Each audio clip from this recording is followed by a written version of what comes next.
Welcome to the Ask Ezra podcast. Real people with intimacy challenges and real intimacy coaching. I'm Sir Ezra Algos, intimacy coach at askezra.info. If this is your first episode, you might be asking yourself, what is intimacy coaching? One definition is that an intimacy coach helps people feel safer, closer, and more connected to their lovers, friends, and even themselves. It is my goal to help people become closer to the people that they care about. So join me for this session already in progress. In the aspects of initiating anything towards sexual activities or just going into like basic sex, I find it very difficult to do in personal relationships. I'm always worried and like second guessing myself, thinking that, oh, what if I get rejected? I have a big issue with the concept of being rejected from sexual advances because it makes me feel vulnerable, upset, and then it's almost like I start experiencing those emotions before I actually do it, and before I'm actually rejected. And it's about trying to learn how to deal with those feelings, push through them, and be able to do what I want to do, which is be a little bit more able to advance on people in a consensual manner, of course. Yeah, that can be a real challenge. Are you heterosexual or bisexual or pan, or how do you identify? I typically say bi, but I think pan would probably cover it. I'm not entirely sure. I'm just very queer. Yeah. Yeah.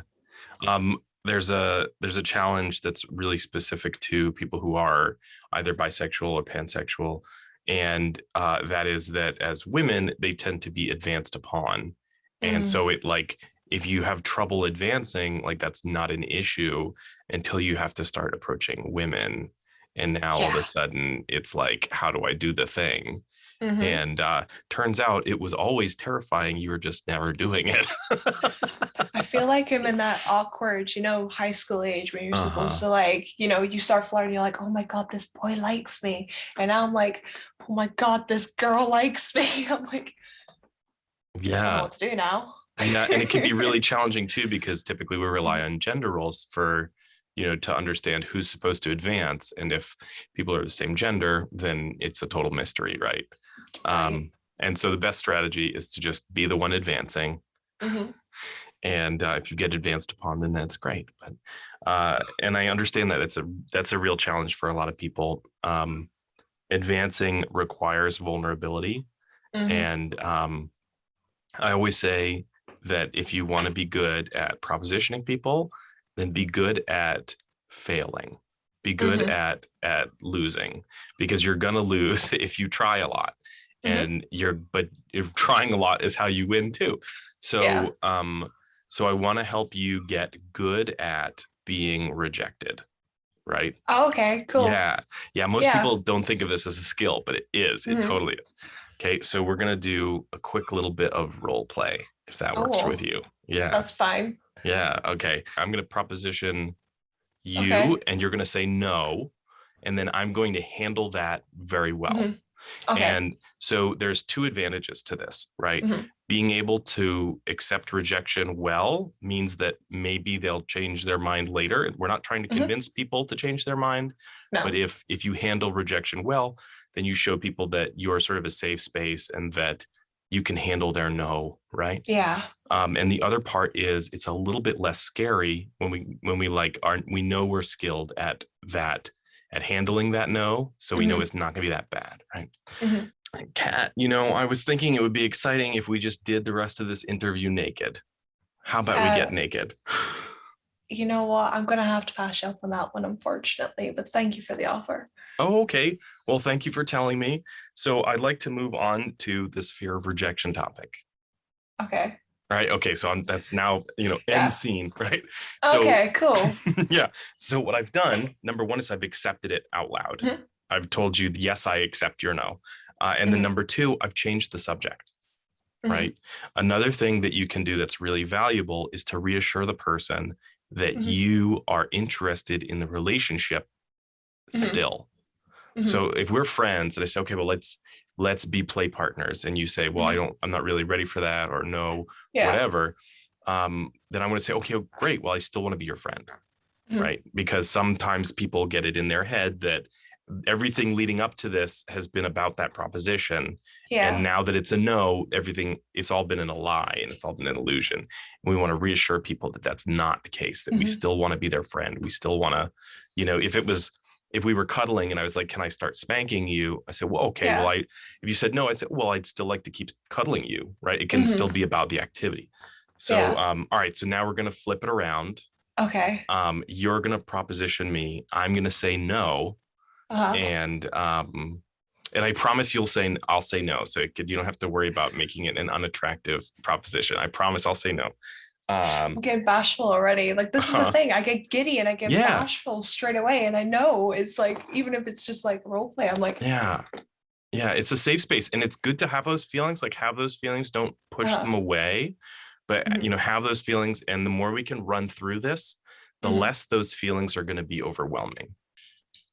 So I'm really enjoying this interview, but you know what? Up in Scotland, it is so friggin' warm here. Do you mind if I just like strip off and continue this conversation? Kat, as much as I would love to see you naked, this is destined for places where nudity is not permitted. And so I'm going to have to take a rain check on that. Do you know what? That's completely fine. I understand that. So what was your next question? Fantastic. Great job. Yeah, great job. No, absolutely. You did a good job, and it's okay. Like, it's okay to have feelings. I think that sometimes we get it in our head that it's not okay. Like, we have these negative feelings and we want to banish them. Yeah. And that's not, number one, it doesn't work. Right. And number two, that's not an appropriate expectation. So you can have those negative feelings. You could be like, wow, I'm devastated.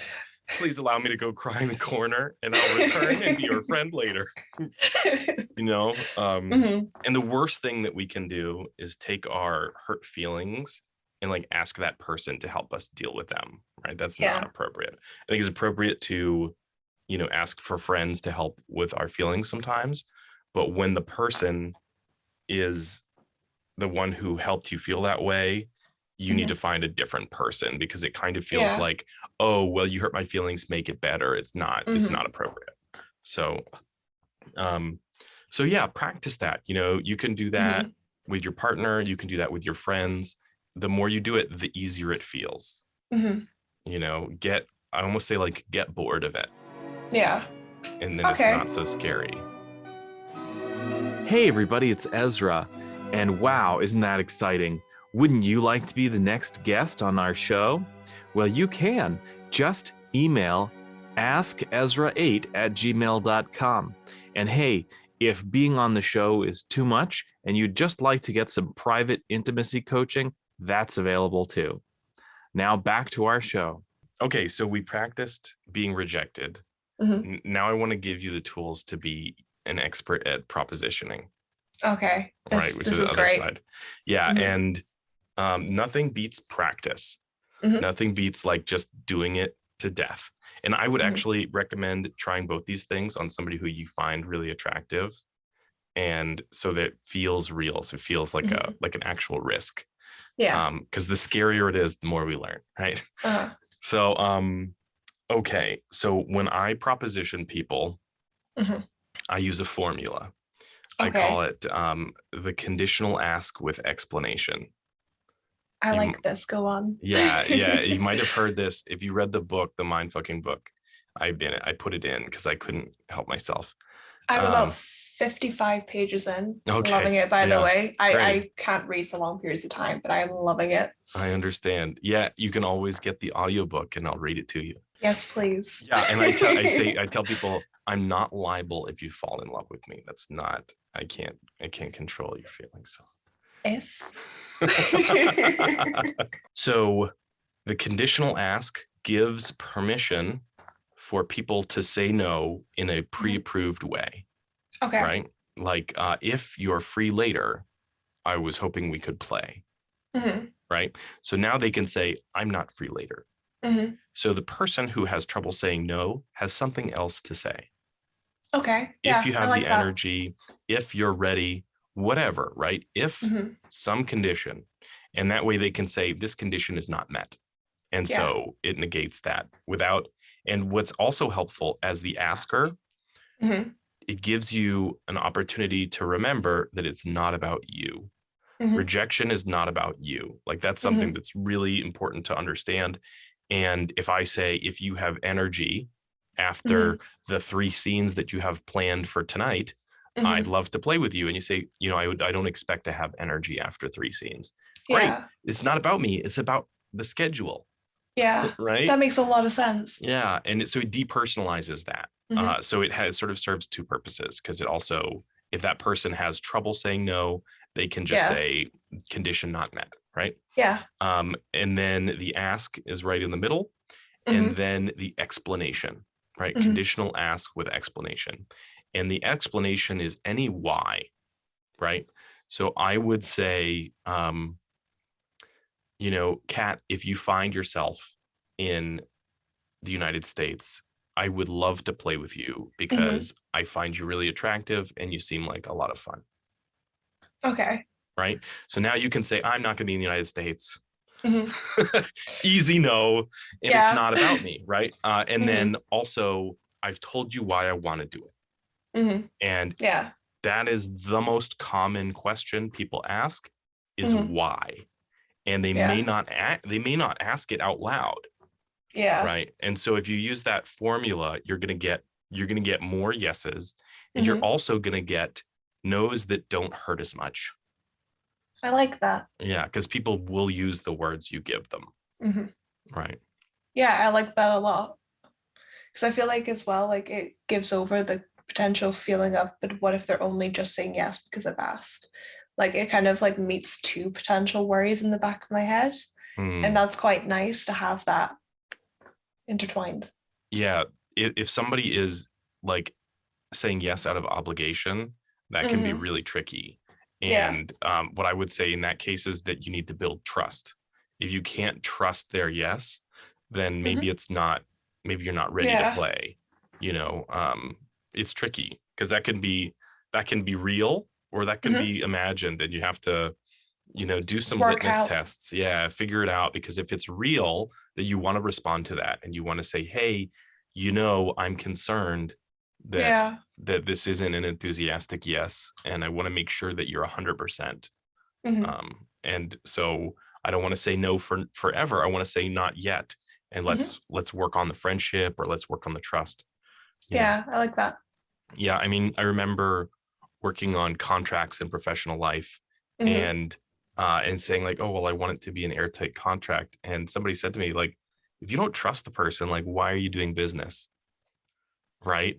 And so we can't use a BDSM agreement to bridge a lack of trust. You have to have that trust, otherwise it's not safe. Oh, 100%.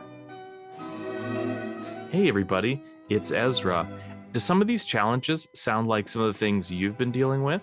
Maybe your challenges are very different, but you just love to have somebody to work on them with. Well, you're not alone on your journey. I'm here to help. So email askezra8@gmail.com or visit us at askezra.info, and maybe we can set up a session where we just focus on you. All right, back to the last component of our show. So let's talk about fear of rejection. Do you know where that comes from for you? So a little bit of a backstory. I was engaged for 3.5 years, monogamous relationship. This was met with quite a few rejections. Over time, it was a lot of the rejections of perhaps going open, which I was very okay with. But nearing the end of the relationship,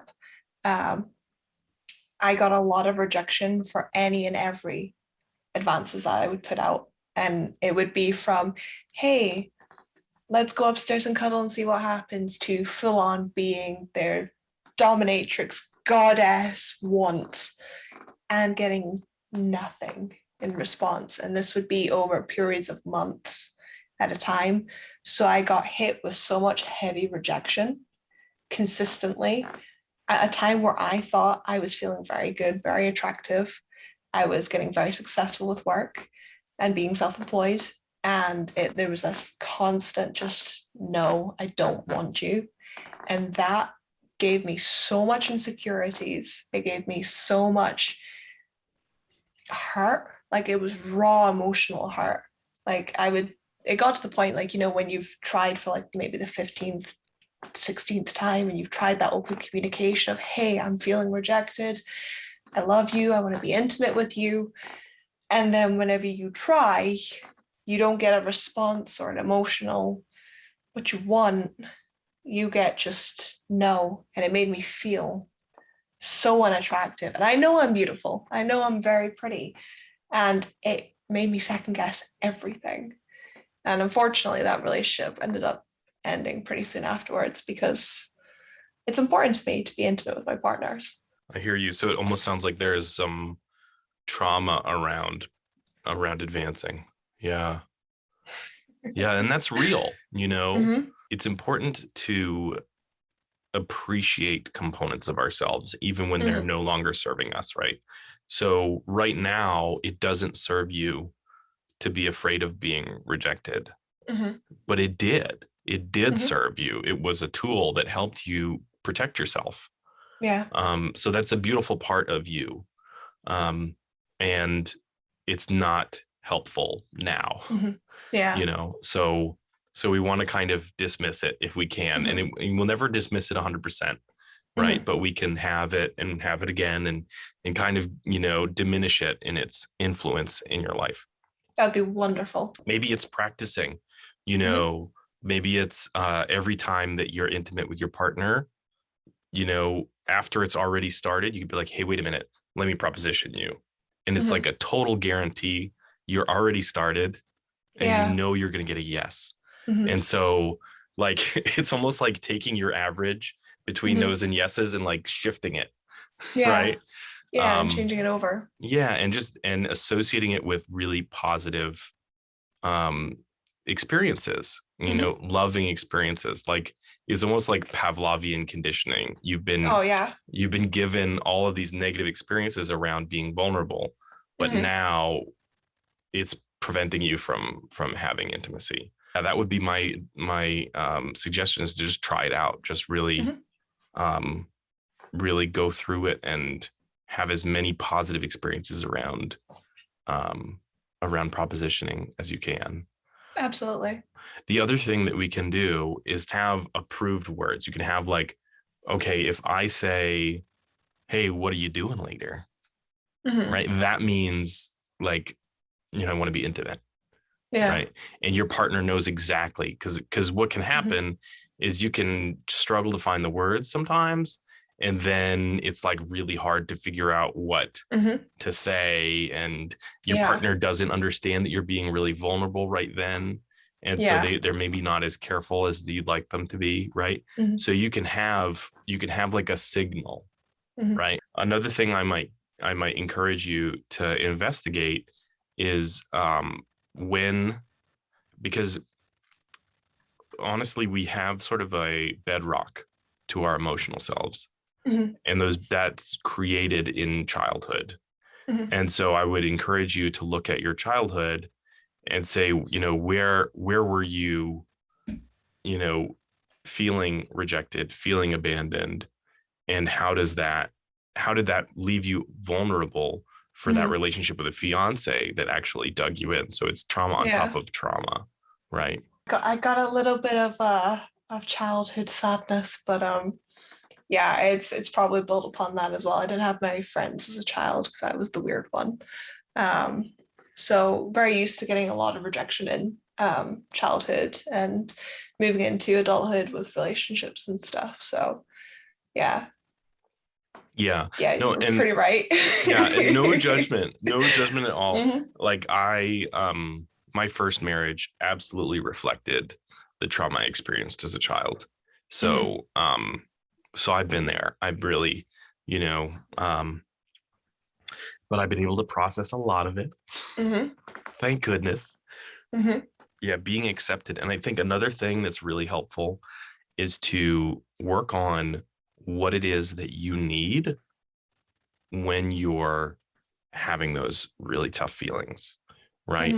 And again, you have the benefit of a partner, so you can talk to your partner about this, but also sort of make a plan for yourself So like, let's say you're on a date with a pretty girl, and you'd like to, I'm gonna really flesh it out. Let's say, y'all have been intimate, and it was fun and everybody enjoyed themselves, but you really want her to be like a girlfriend, right? You want her to be more than just a play partner. And so this is really tough because she knows you and you want to be vulnerable, right? So let's imagine it doesn't go well. You say, hey, I'd love to do this. And then I'm going to say it goes like really badly. Like, not only does she say no, but she's like, how could you do this? We talked about this. We're only going to be play partners. Why do you have to go and fuck it up? Right. So hard rejection. Okay. Yeah, really tough because they happen, right? Really tough rejections happen. So, what is it you're going to need to help get yourself back to zero, or neutral, to get yourself back to neutral? Like, what are you going to need? Are you going to need a spa day? Are you going to need cuddles? Are you going to need like a dessert? Or like, what is it that you need to take care of yourself, right? And so like have that prepared so that you don't have to think about it when you're having a hard time. I feel like for me, like there's the feeling of feeling invalidated almost. If I'm rejected, in a sense, as if I am like less valuable or less worthy. I don't really know how to word it best, but it's almost like I take a personal hit to it. I think that might be a really good one to work on personally. Is that doesn't mean I am less of a person or less valuable or less attractive or anything like that. Like, I take it very deeply personally. And I think it's, again, because of past relationships, not having a lot of good friendships or anything like that as a child. So like, there's a lot of things that probably hit it almost, like, it's painful almost because of that. Yeah. So it's learning how to deal with that instant shock of like that pain response, which is, I want to do that, learn that so I could be, able to handle it more better. And it's not like I go off and sit in a corner and cry. It's just like and then it eats me up on the inside for a little while. And letting go of that rejection is really difficult, I think. I will sit and stew on things for quite a while.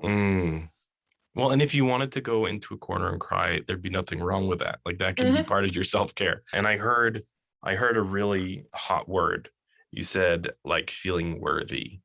That's a big monster. Worthiness is a big deal. And a lot of people, feel challenges around that.